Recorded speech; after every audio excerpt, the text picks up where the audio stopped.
قەندیل ئەو سنوورەی ناوە ناوافرۆکە جەنگیەکانی تورکیا بە بیانوویبوونی چەکدارانی پارتی کرێکارانی کوردستان ناوچەکە بۆمباران دەکات و بەو هۆیشەوە چەندان کەسی سڤیل شەهید و بریندار بوونەوە ماڵ و حاڵی خۆیان لە ناوچەکە جێهێشتووە. لە ئێستاشدا بەپێی بەیاننامەیەکی خەڵکی گوندی بۆکریسکان کە کۆپیەکی دەستپێیان کەوتووە تیایدا هاتووە لە 4 پێنجی 2016 قەرەبوو بۆ ئاوارەکانی هەردوو گوندی زارگەڵی و بۆکریسکان کە بڕەکەی 127 ملیۆن دینار بووە لەلایەن حکوومەتەوە سەرف کراوە، بەڵام بەهۆی ئینتیمای سیاسی جیاوازی لە نێوان بنەماڵەی شەهیدان کراوە و ئەو پارەیە نەدراوە بە بنەماڵەی بەشێک لە شەهیدانی ناوچەکە.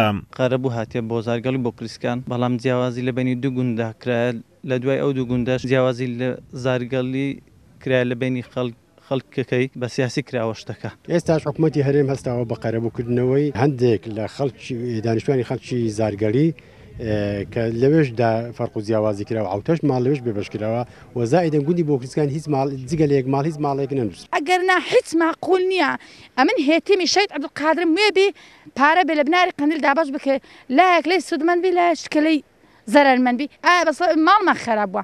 ئەمە ئێستا نەتوانم دەرکەی ماڵی خۆ بکەمەوە شەوێ ژیان بەسەر بن ماڵی خۆ بچمە ماڵی خۆ دانیشم نەتوانم.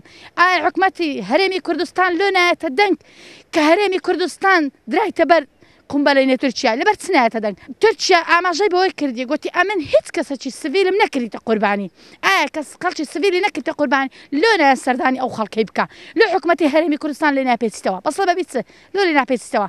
ئەمن وەکو ژنە شەهیدێک داواکارم داواش لە پارتی دموکراتی کوردستانەکەم کە ئەو شتانە ئەو بیکردبی بەخۆی دابچێت ئەگەر ئەو نەیکردیە با لێ پێچینەوە دەگەر ئەو لانەی بکە کە ئەو شتەی بەڕاستیش کەستەی گەورە لەو پارتیکە کردیت. لە ئێستادا پەرلەمانی کوردستان پەک خراوە، بەڵام پەرلەمانتارێکی کوردستان ئاماژە بەوە دەدات ئەوان بە دوواداچوون بۆ ئەو قەرەبووکردنەوەی هاوڵاتیانی ناوچەکە دەکەن کە جیاوازی لە نێوانیاندا کراوە.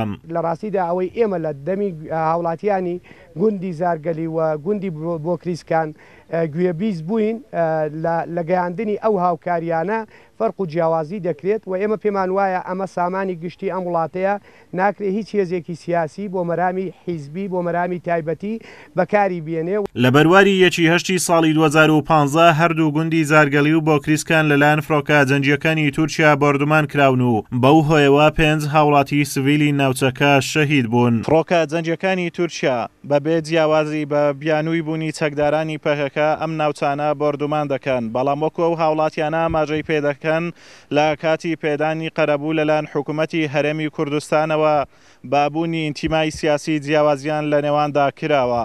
ئازادۆمەراوەی کەناڵی ئاسمانی پەیام بناری قەندیل.